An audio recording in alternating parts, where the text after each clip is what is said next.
I'd like to call to order our Citrus Heights City Council meeting for January 22nd, 2025. First item is our flag salute by Girl Scout Troop 559.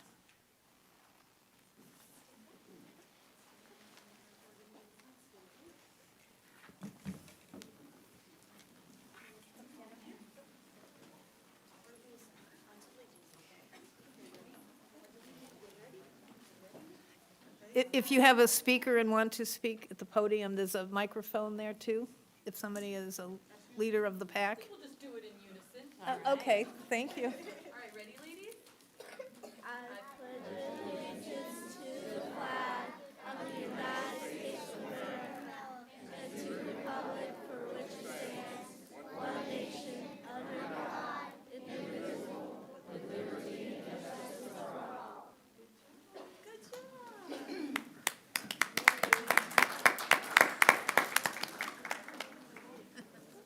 Too cute for you. That was too cute. Okay. Thank you, girls. Would the clerk please call the roll? Councilmember Middleton, Present. Councilmember Nelson, Present. Councilmember Schaefer, Present. Vice Mayor Lopez Taff, Here. and Mayor Karpinski Costa. Present. And would you lead the video statement, please? This meeting of the Citrus Heights City Council is live and recorded with closed captioning. It's cable cast on Metro Cable Channel 14, the local government affairs channel on the Comcast and DirecTV UVerse cable systems. It's also live streamed at citrusheights.net. Tonight's meeting replays on Monday, January 27th at 9 a.m. on Metro Cable Channel 14. And once posted, this meeting can be viewed on the city's YouTube channel. Next item, please. Next item is approval of agenda. Move approval? Second. Moved by Schaefer, second by Lopez Staff. All those in favor, say aye. Aye. Aye. Unanimous. Next item, please. Next item is presentation number 4, recognition of Girl Scout Troop 559. And I guess we have leader Sarah Bloom.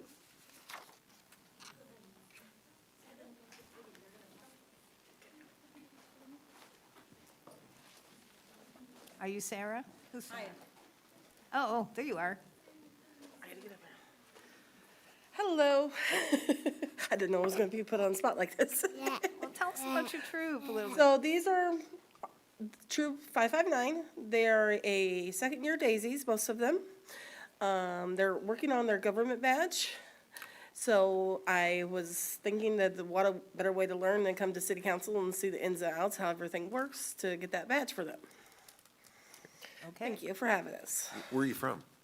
I'm here from Citrus Heights. Okay, great. Been here for 12 years. Welcome. My fellow leader, Jen, over there, she lives here also, so we've all lived here for a very long time. Most of us are residents. Do Great. all the little girls go to the same school? We have 2 of them, then about 4 other ones go to the same school. And then, no, 3 of them go to the same school, and then 4, so, but they've been together for so long, they're all a bunch of group of friends. All right. So, It's cookie time.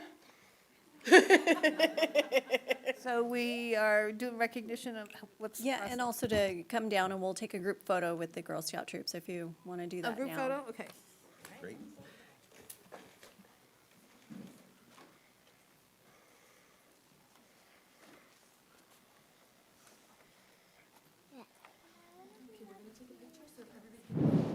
Face me, okay?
Don't leave yet. Just hang on a second. We were going to recognize scouting in general as a terrific way for learning and sharing. And I was a Girl Scout. I don't think there were daisies when I was a Girl Scout. I had 52 badges by the time I matriculated. Our city manager is a Boy Scout leader. Any more scouting stories? No, I wasn't a Girl Scout. I'm delighted that you guys are here. Did you have fun? Yes. Did you get a lot of questions answered? Yes. And you're earning that badge, you know. Yes. It's awesome. Well, thank you for coming. I really appreciate it. Councilmember Middleton, add to it? No, I've always bought tons of cookies from this group and from others. I have like 5 orders out there, so I'm going to be flush full of Thin Mints all the way up until 2026. Is it cookie time now? Oh, yeah. Oh, Last year for Tostiers, so you gotta stock up. nice. And this is our Vice Mayor, Mary Jane Lopez Taft. Hi, everyone. Yeah, I had a Boy Scout in my family, so I definitely believe in the scouting program, and I'm impressed that you decided to come visit us today for your badge. That is awesome. So thank you. Thank you. And our newest council member, Kelsey Nelson. Hi, everyone. Thanks so much for coming to City Hall today. You all are great business people, and I'm so excited for your cookie season. Thin Mints are my favorite, so I will be also stocking up. Yeah, good to see you. Thanks for coming. My daughter Haley here, she is in 2 different troops, and so she's always the one that helping out with the little daisies, so she's earning her entrepreneurial and leader badge for her cadet age. Amazing. Well, we love to invite any of the scout troops to come and do the Pledge of Allegiance, post colors, or whatever, you know, to do such a thing. So always feel welcome to contact the city through our city clerk or Marissa, and we can arrange that. Perfect. We'll probably come back when they're a little bit older, so they have more older questions as they grow. But we really appreciate you guys having us. Thank you. Thank you for coming.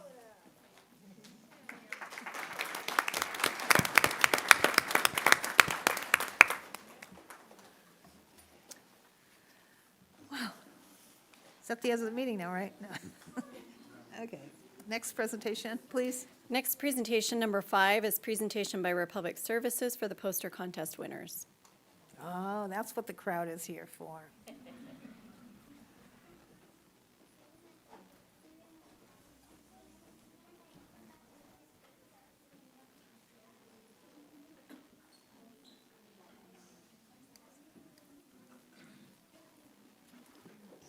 Gonna make me go after that? I was going to say, you got to. Jeez, that's okay, because I have a whole group of talented students as well. So, good evening, Mayor Karpinski-Costa, Vice Mayor Lopez Taft, and council members.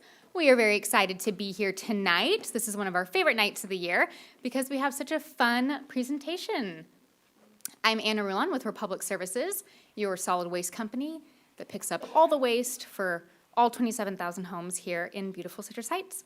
And tonight we're here to talk about our annual poster contest, the poster winners for the 2025 Citrus Heights Customer Service Guide calendar. Thank you, Mary. So this is an annual poster contest that we've been doing for many years, as long as I've been at Republic Services and even longer. And it's hosted by us at Republic Services, as well as the City of Citrus Heights. It is completed in partnership with the San Juan Unified School District and all of the schools here in Citrus Heights. And it is an art poster contest that is open for students in K through 8, and even students here in the city that may not go to one of the public schools as well. So this contest is for elementary, middle schools, as well as the K through 8 schools here in Citrus Heights. And we had 8 schools that participated this year, and 6 of those schools have at least one winner in the calendar. There are only 12 winners, although we had hundreds of submissions.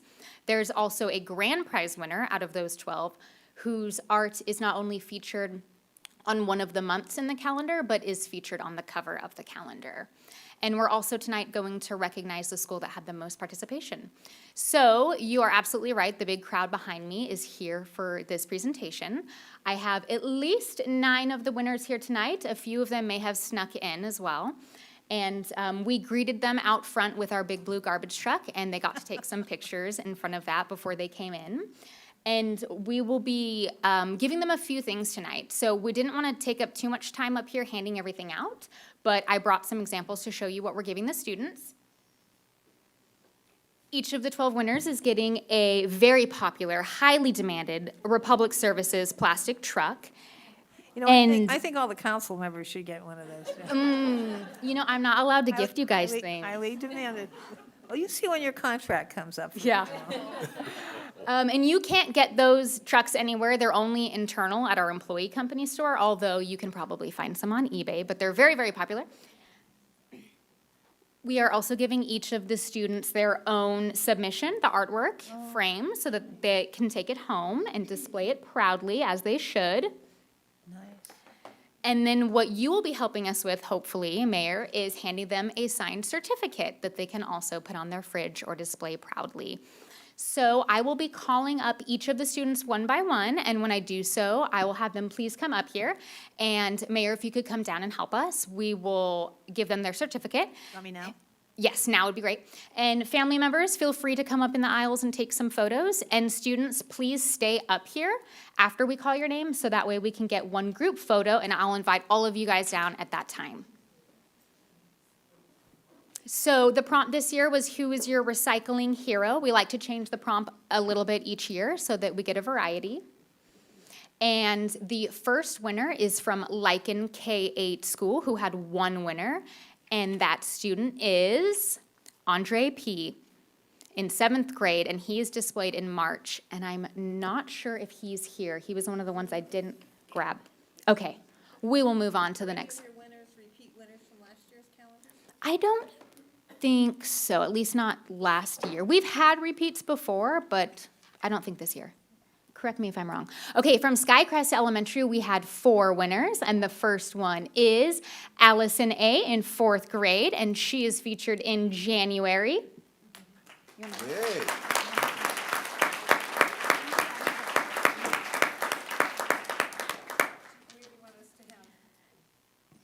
You could do it right here, and Megan will hand them to you, and then you can hand them to the student. Sorry, it's clunky every year. You'd think we'd get it right after 10 years.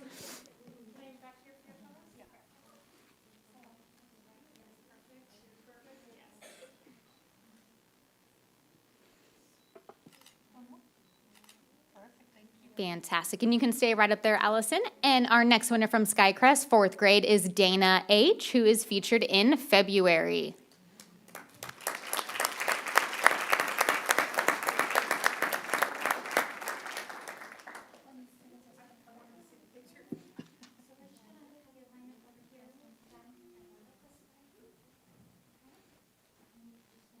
And Dana even has color-coded bins. Oh, very cool. Oh, it's okay. It's probably at the seat. That's all right. We just get a picture of the certificate. Oh, there we go.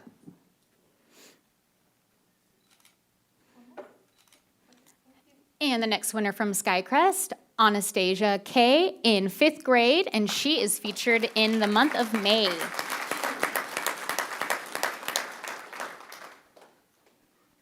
And Anastasia has 2 recycling superheroes in her art. And our last winner from Skycrest is Daniel R. in 2nd grade, featured in December.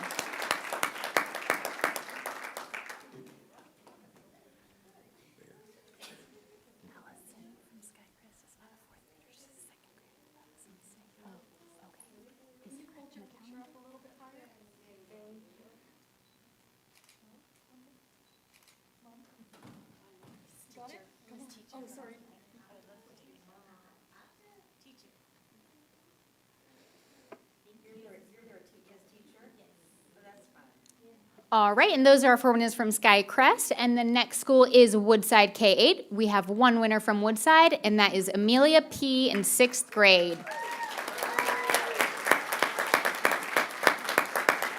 And her art is featured in the month of September.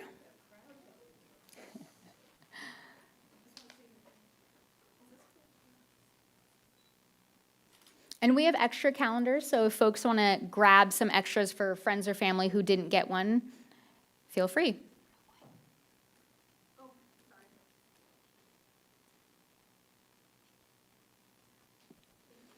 And our next winner is from Kingswood K-8, and that is Leah P. in 5th grade, featured in June.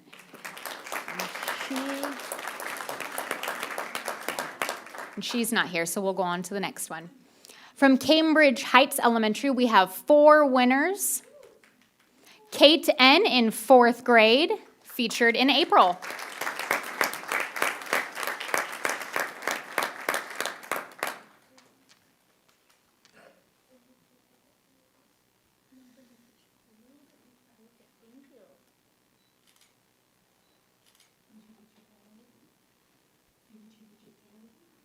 And our next winner from Cambridge is Harper B. in 5th grade, July.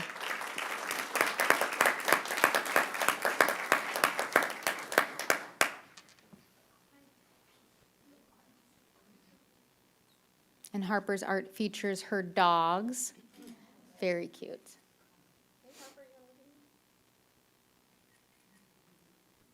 Our next winner is Savannah B. in 1st grade, who's featured in August. And her pop is her recycling hero. Very cute. Cute dress too. Yes. And our last winner from this school is Valeria P. in 1st grade, whose art is featured in November. Her artwork features a recycling cape that I have, that recycling cape. With a tornado, look at that.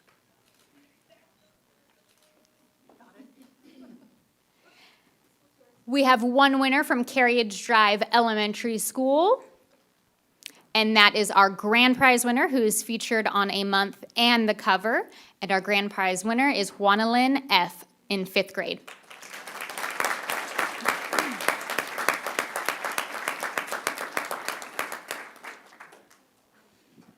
And it looks like her art features me picking up recycling and being exhausted as usual. All right, and we will take a group photo. And I would love to invite the rest of the council down for a group photo. And we'll probably need a squeeze, so. So we're gonna have you guys scoot over this way so you're not in front of the podium. We might need to do 2 layers or 2 levels.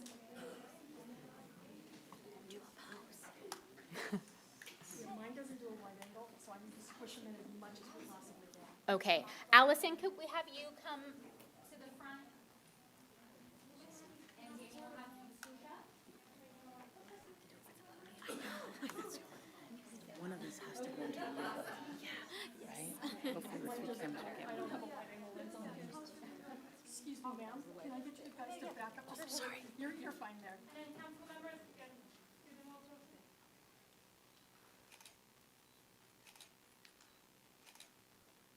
Okay, everybody go up. Over here.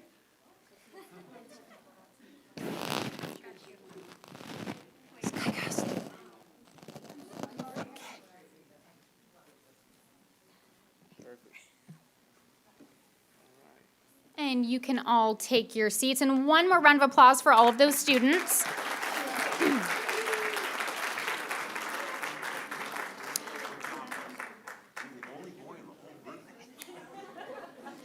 And before I finish, I would just like to acknowledge the school that had the most participation, and that was Cambridge Heights.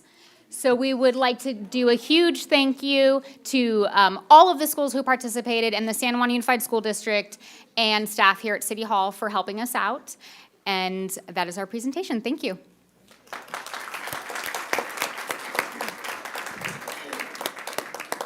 I have to say, Anna, this is the time when I think your job is enviable. Mary, did you help pick these winners? Okay. Because some of them are very good. Yeah, it's a team effort where we get hundreds of them. We do like a first looking through some of them, and then we send them to Mary and her team, and then you guys get to look at them. How Yes. tough a decision this must be, because It's very hard. these Yeah. are They're great every year. talented kids. Nice. Yeah. Now there's nobody here.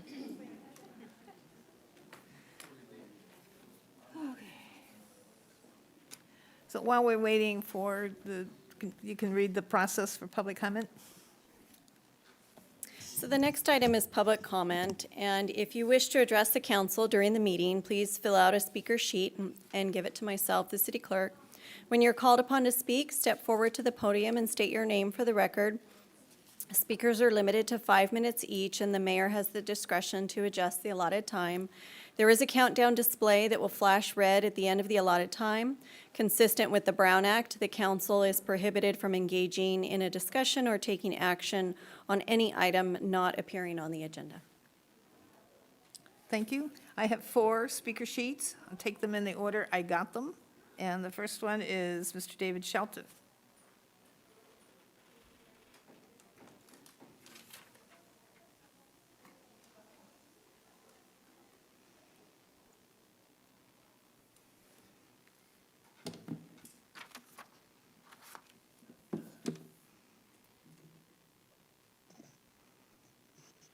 My name is David Shelton, Mayor, Vice Mayor, and members of Council. I want to briefly touch on 3 items tonight. Number 1, Sunrise Mall. Number 2, neighborhood meeting revival and neighborhood watch groups. Number 3, problem-oriented policing, that is Citrus Heights Police Department officers.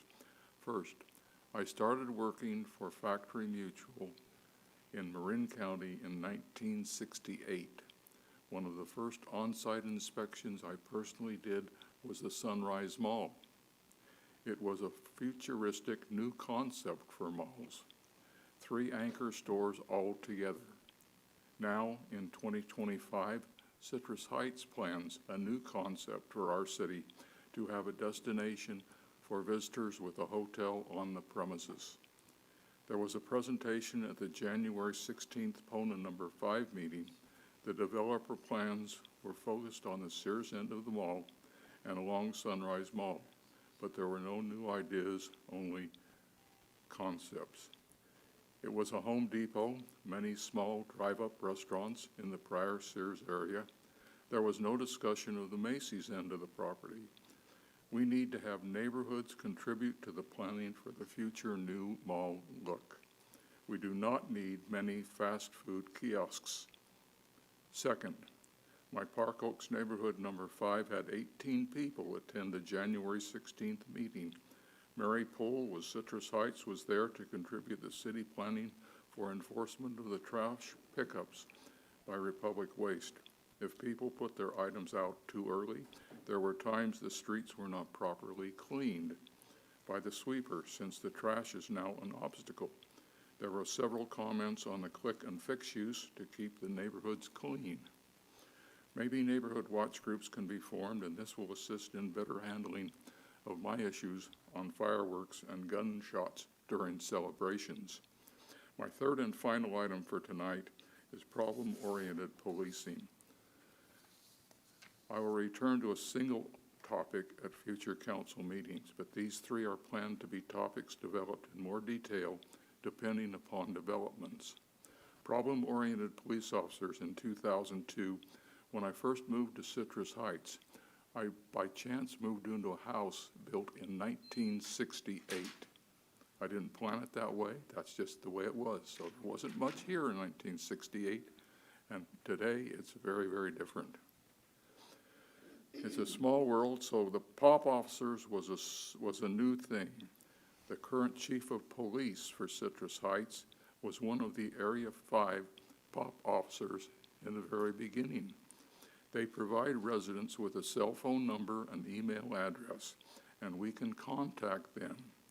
As a direct contact with the Citrus Heights police officer, there was a man and a woman team focused on correcting problems when they're small.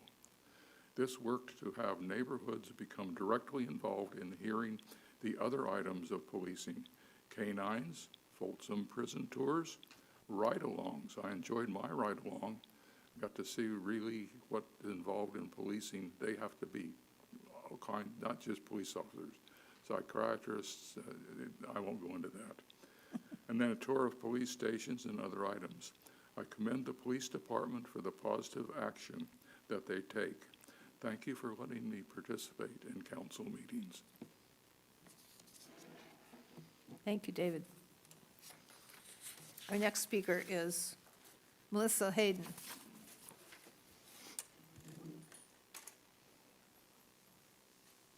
Very well done, especially the first item on your agenda.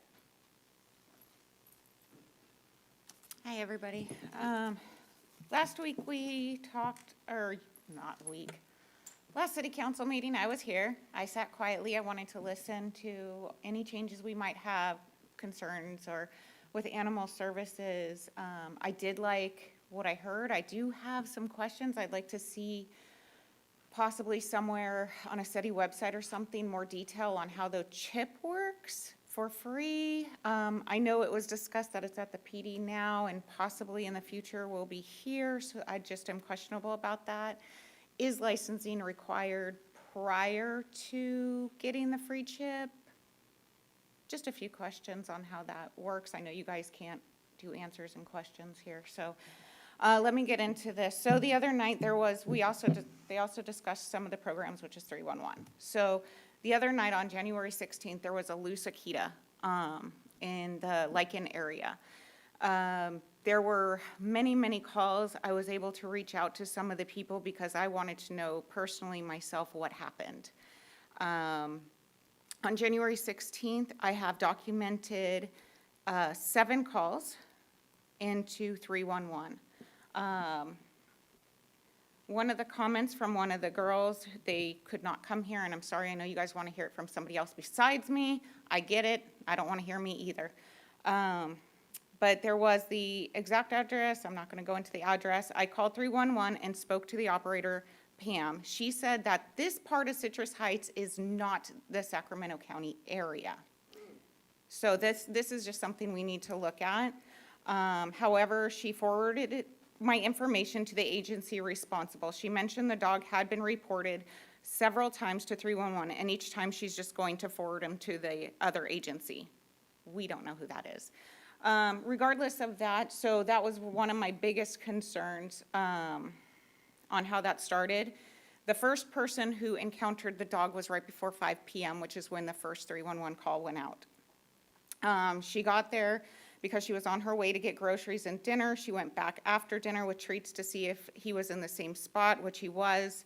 I tried for a while to gain his trust, but I felt like I did not because the growling scared me despite his tail wags. I went back at the end of the night and called 311 again that night, and I got Pam. If he is still there, I will try again, but no luck. So I left him a bowl of food and water, which was very nice. So with these calls that went in, 2 of the calls were made to animal control, which then forwards to 311 as well. In a total, not to get too detailed, but there were 9 calls that I was able to document through screenshots and time frame. If you guys want those, I wrote them all down.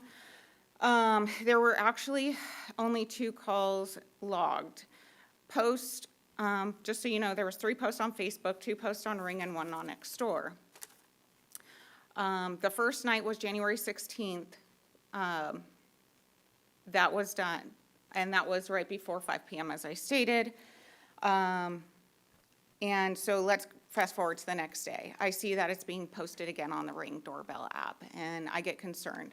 So I sent it to my friend, and she actually calls me freaking out. She said, I'm trying to walk my kids to school, and this dog is out here running around the neighborhood. I'm scared. What do I do? I said, I'll be right there. Follow the dog. So I went out, and I was able to secure the dog. The next call that went out, she called at 8:30 that morning on the 17th. I called again at 8:34, or at 8:31, and then again at 9:03 once I had secured the dog myself. So why am I going over how many calls were made to 311, what is this doing, why, where's the error? So I got kind of frustrated and I did my own homework. I contacted 311 and I spoke to the operator, Mustafa, and I said, what happened?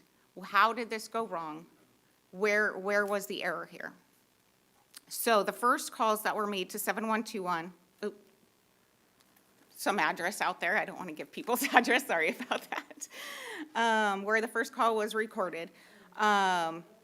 They did take, the call that they actually recorded was at 7:48 PM, and they never dispatched the call because all the calls that were called in that night on the 16th were that the dog was laying on a lawn, just a stray dog. So it wasn't dispatched as important or concerned, so they never even dispatched it to Animal Services or Bradshaw. So that's why a lot of confusion might go through. The next morning, Can you wrap it up, please, Melissa? yes, I'm almost done. 5 minutes is up. So the next calls were on the 17th, the morning of the 17th, that were us. Wrap it up, please. Huh? Can you wrap it up, please? Yes, I'm trying to. So that call, they only log one call. They say if there's any duplicate calls, they automatically dispatch them off the board. So I guess that's, We've gotten your emails. I think we get the message. I didn't get an email. I didn't do an email. Thank you, Melissa. The next speaker is David Warren.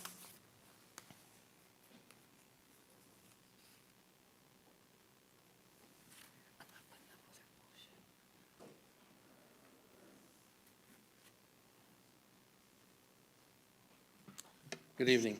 This last weekend, I had occasion to walk through the Crosswoods, and I noticed a number of the fire hydrants in our community bear rust marks, significant rust marks indicating water leakage, et cetera. This evening, I received a phone call from 3 of my friends who live in Southern California. There's a new fire in Castaic, and one of their houses burned, and 2 more are being threatened. I think our water system here in Citrus, in my neighborhood, is at least 25 years old, and I'm sure there are other neighborhoods which are far older. If they're bearing rust marks on the fire hydrants, I think it's time that the city take a look at the infrastructure and make sure we're safe. I would have never thought that in a suburban community I would have the fear of fire, but having seen what's happened in Southern California, now I cannot have that confidence.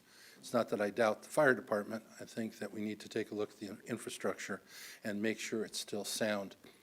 I would ask that the city direct staff to make sure that there's been a recent survey of the fire hydrants in the water system to make sure that it is in a state of failure just because of age. I have one other issue. I've been following the developments concerning the redevelopment of the Sunrise Mall. I am very concerned that the city is not being sufficiently aggressive in standing up to make sure that the development is in the best interest of the city and not in the best interests of the developer.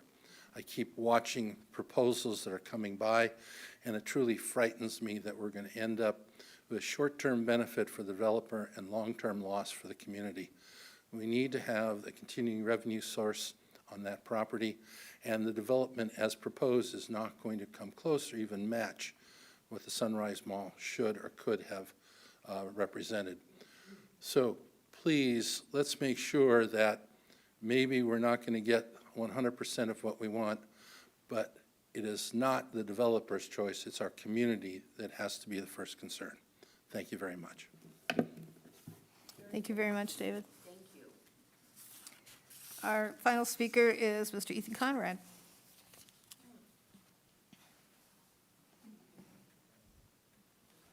Good evening. I'm here to touch base relative to the progress on. Is that microphone near you so we can? Sorry. Is it too short? I'll go a little lower. That's How's better. that? That's much better. Thank you. So I'm, as you know, we were originally planned to present to the city council this evening for the specific plan amendment for Sunrise tomorrow.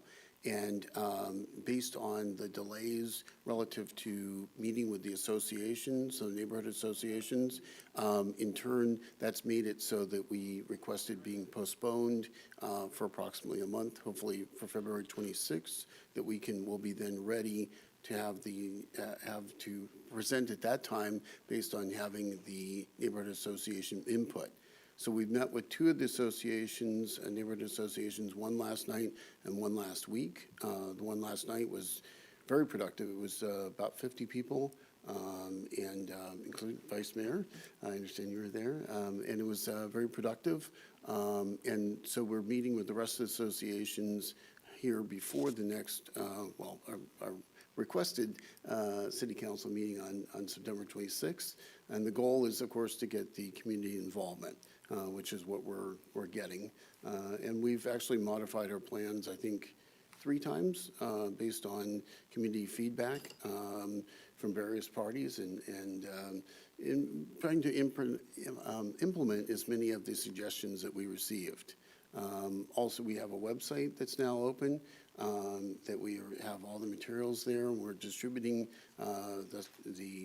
all the information to the various associations and community members, which I think is highly beneficial. So I'll work with Ash Finley to reschedule, but hopefully we can, I'm confident we'll have all the community input we need to represent on your next city council meeting, the later city council meeting in February. So February 26th, we'll be ready to go. All right. That's it. Thank you very much. Thank you very much. I do have one more speaker for Debbie Nauman. Did I say your name right? It's Debbie Naiman, Name it. Thank you. and I work at Macy's. I'm only here because this was supposed to be on the agenda, was that mall. I have probably I'm a real estate agent also at Security Pacific for 35 years. I live 5 minutes from here.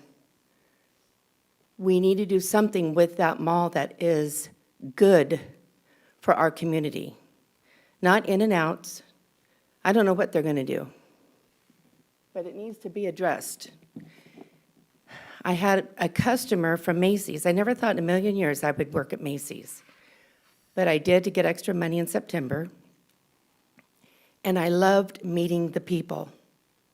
You have no idea how many people walked that mall. Many people today, probably 20 of them, were in tears because the mall is like it is, and nobody knows what's happening. It's been going on for years and years. It needs to be addressed. Mary, can't remember her last name, came running in tonight at 5:15 and said, "This has been off the agenda. You don't even have to go." I'm here. I live in this community, and something needs to start happening. And I hate Macy's closing. I hate it. I absolutely hate it, and I think all of us hate it. But I'm only voicing my opinion because something needs to happen. Instead of talking behind closed doors and talking about the developers, talking about the owner, we need answers. Thank you. Thank you. That's it. Are there any other persons that want to participate in the public comment period? Okay. Next item, please. The next item is comments by council members and regional board updates. I'll start with Ms. Kelsey. Thank you, Madam Mayor. I have done quite a few things since our last meeting. Firstly, I attended the Chant meeting, which is area number 3. Congratulations to the new board members that were elected at that meeting. If you live in Area 3, the meeting is every second Tuesday of each month here at City Hall in the community room just across the hallway here. The next day, I went to have a sneak peek at Kaiser's Pace Center in the Arden area. I was invited by their leadership there, and it is a brand-new medical facility. It's a full service inpatient facility. And it's for seniors 55 and up who qualify for nursing facilities but live at home. So if you know of anybody who could qualify for that, it's an excellent facility, and I recommend taking a tour. It'll be a really good feature in our area. They open, I believe, next month. And then I attended the Sacramento Association of Realtors installation and celebrated their new board. As a former realtor myself, I really appreciate the group of them that are involved in the association. It's a group of people who don't just do the business for the money, but they work really hard to give back to the community and to lobby the government on the state and federal level. So it's pretty cool. I was glad to be there, see some old friends. And then today was the first day of the League of California Cities training for new council members. So had a full day there today with our city manager, and I'll be back tomorrow and Friday for the rest of it. You'll learn a lot.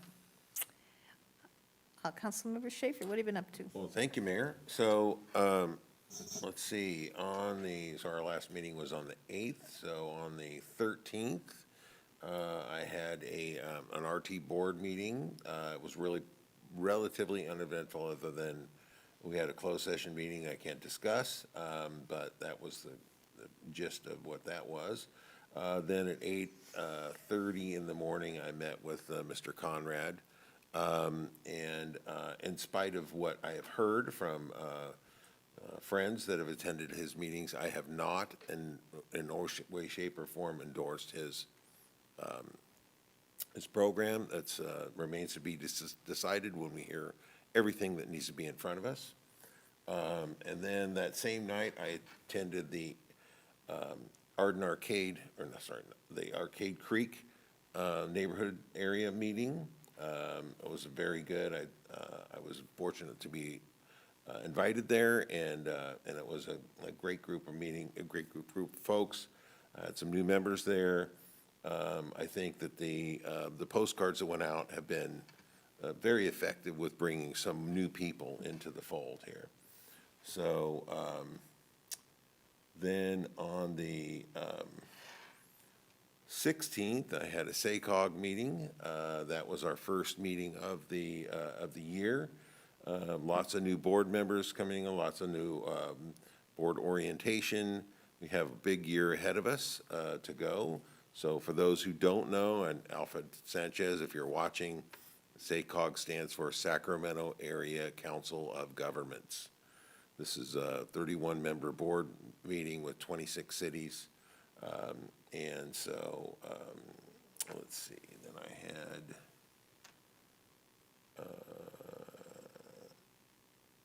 a meeting here on the 17th. It was a closed session. And that brings me up to date. I do want to comment a couple of things on, with regard to some comments that were made about Sunrise Mall. It may not look and appear that we are doing anything, but I can promise you, there's a lot of legwork happening around the Sunrise Mall. It's a tremendous effort that was put forward on the part of the city. Like I said, just because you don't see any bulldozers out there does not mean that there's not people working hard to effect a change there. So, and I certainly would ask the city manager a question with regard to the fire hydrants. Whose responsibility?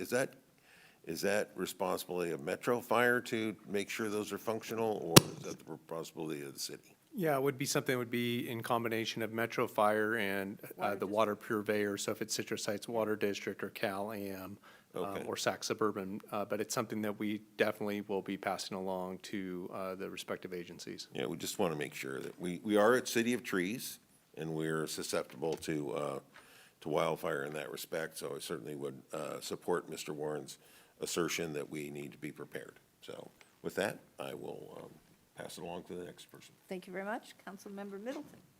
Okay, so my board meetings don't happen until tomorrow, so you have to wait until the next council meeting to hear about air quality and the library. Yeah, Mr. Dickinson, can't wait to have you there. Okay. I'm looking forward to it. It's always a good time. I also, this past couple of weeks, we spent a lot of time in our community going to those local schools, and we've been delivering pens, paper, notebooks, all kinds of stuff. And I know it sounds weird to talk in January about school supplies, but I learned from the Avid kids over at Mesa Verde that actually this is the time when they really need those supplies because the kids come back from winter break and they're out of those things. So my husband and I went. It was hard for us to find. We had to go to Amazon and lots of other places to gather this up and give it to the high school class. We're trying to gather up supplies as well to go over to Carriage and Sylvan. You know, these are schools that we support because our children have attended them, and we want to make sure that if anyone else is thinking about how can they give back to the community, school supplies, right now, they really need Is that them. a Kiwanis project? This is a Portia Middleton and Ben Middleton project, so if thank anybody that you, wants to help with their pennies would be great. That's nice. Maybe the neighborhoods would help out. Maybe? Is that it? Vice Mayor Lopez Taft. Thank you so much, Mayor. It's also been a light meeting schedule for me. I happened to attend the SAC Metro meeting on behalf of Councilmember Middleton. Thank you. And I have to say, that was a very interesting meeting. They have a lot of activities. They awarded some grants to young people to do certain types of videography and videography training. And I think that is really excellent, considering this age of podcasting. There's so much that young people can do, and the Metro Cable does that, and that was really, really interesting. So they still have awards that they are giving, and so SAC Metro Cable, I believe, is where you can find that information if interested. I did attend my neighborhood association meeting, Chasen, Citrus Heights Area 7, 8, and 9 last night, where Mr. Ethan Conrad did present. And it was heartening to hear the engagement from our residents in giving their opinion. I think that is the most important thing we can do to aid the process right now. Make your voice heard, because you engaged in a process with us to develop Sunrise Tomorrow Plan. And now we have a concept coming from someone who speaks to that plan. And I think the more we engage, the more robust the conversations can be, and the more harmonious to what is heard can be incorporated. And I'm very much a be part of the process. You have to be in the room to affect change. So I appreciate all the citizens who came out. I saw a fuller room. There were about 75 people in that room. We had a lot of seats in there, and we were shoulder to shoulder. And I love seeing that. We have a very engaged neighborhood area, and you really saw that last night. So thank you. And our leaders are in the room, and I thank you for leading our group. That's it for me. That's it. Well, I have, let's see, since the last council meeting, the mayor gets to be invited to the Criminal Justice Cabinet. Generally, the mayor delegates that to the chief of police, which I do, but I just wanted to sit in and see what goes on and look at the roster. I was very impressed, you know, as I am, besides being a veterinarian, I am an attorney, so the attorney part of me says, you went to law school for something. So it's nice to see judges' names and all these other things. And the topic was a number of people who miss their misdemeanor arraignments. You know, they don't show up for their misdemeanor arraignments. It costs a lot of money to the courts and everything. So they have reminder systems now, like you get your little texts and you get your little notices. Don't forget you got to go to your arraignment. So I thought that was kind of good. So Chief, I did appreciate just being able to attend, but you are still my designee. Did that, and then I did Monday with the mayor, and Mr. Shelton always comes and visits me on Mondays with the mayor. I will not be there next Monday. Congressman. Councilmember Schaefer will be taking my place because I will be at a mosquito conference. You know, I love mosquitoes. And then I had lunch with the mayor of Folsom. I went to San Diego last week for one day to collect an award on behalf of the Sac Sewer District. We got a silver award from the American Society of Civil Engineers for our Echo Water project, the sewage treatment plant in Elk Grove. And it was a great honor to be the silver. The gold went to a bridge in Los Angeles, which is a bridge, but it had a lot of more people interactive, bike trails and whatever else was. Did a closed session that we had, yesterday, was that yesterday? Yeah, yesterday I went to the mosquito meeting. It's winter time, there's not too much happening with the mosquitoes, that's why we can have our conference. I also went to the chamber lunch, and our Assemblyman Hoover was our speaker. Hopefully he's going to get us, or help us get some dollars for something. Went to a sewer meeting today, nothing really to report, it was a short agenda, like a half-hour, 45-minute meeting, and so, other than that, that's it. Exhausted. My calendar's full, that's all I know. Okay, so do we have another item? Our next item is the consent calendar. We have item 6, the approval of minutes. Item 7, the utility locating and marking services, professional services contract award. Number 8, the Transportation Development Act funding claim authorization. Does anyone wish to remove any item for discussion or questions? I want to take item 8 out for 1 second. And the reason I'm taking out item 8, which is the Transportation Development, TDA funding, is I want to compliment staff on a great staff report. You know, this is like TDA for dummies. And so when read the report, and it exactly explains where all these funds come from, how they get there, how they're calculated, and to point out the importance of SACOG in determining the amount of money that Citrus Heights gets for transportation and bicycles and all the other stuff, and that we are based a lot on population. And so when people cheated on the census, I participated in the census. They gave me the people who locked their doors, all the COVID quarantines, all the people who are known to carry firearms, and so, be careful when you go up to their door. And so I could see where we missed out a lot on our census just in Citrus Heights, because I only worked Citrus Heights, and I had a list pages long of people who had not been able to, so you go to the neighbors, you try to figure out who's living in the house. But it's important that we do our census, that we're as accurate as we can be, because those dollars come on the basis of population. And so I just wanted to point out, the wonderful staff report that I had to suspect was Mary Poole's doing, and congrats on that. So with that, I'll move all the items. All second? All those in favor? Aye. Aye. Item passes. Next item. Okay. Next item is department reports, and we have none. Next item is city manager items.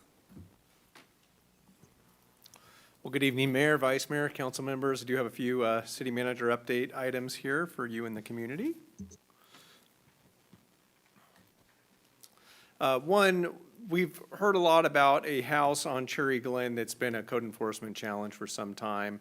And when the work on Auburn Boulevard Phase 2 got underway and there was some clearing done, it really exposed what's been a community eyesore. So pleased to report that that's being demoed now, and the eyesore is going to be removed. So just to stay in line with our CARES campaign, just glad to see that this is being removed, and looking forward to something that's a future contributor to the community versus something that detracts from the beauty of the city. So just wanted to give an update. We've heard about this in the past from the public standpoint. Who's paying for the demo? It's the owner. Okay, great.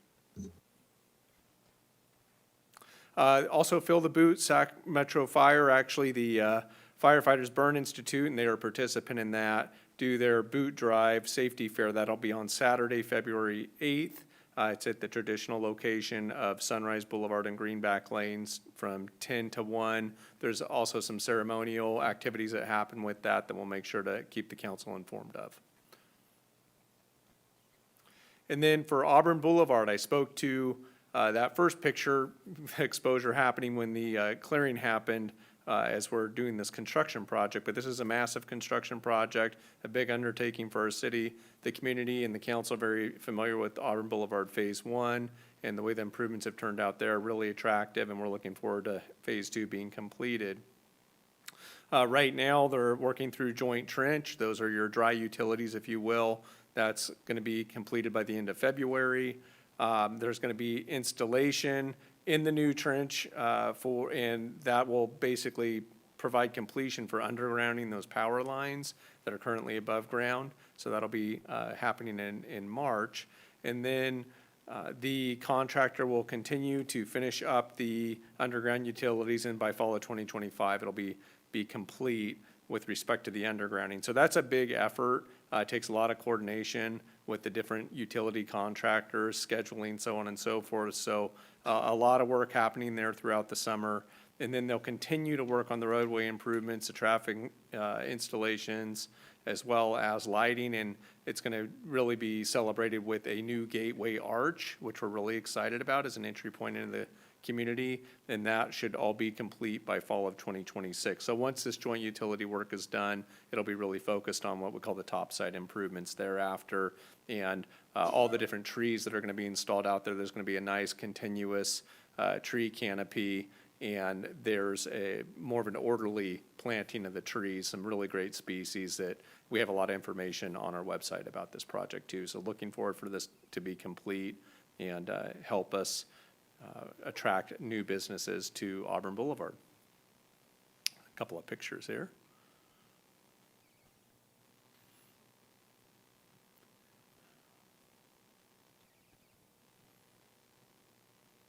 And you can go see it firsthand out there too. And the businesses are open too, so please go and support the businesses.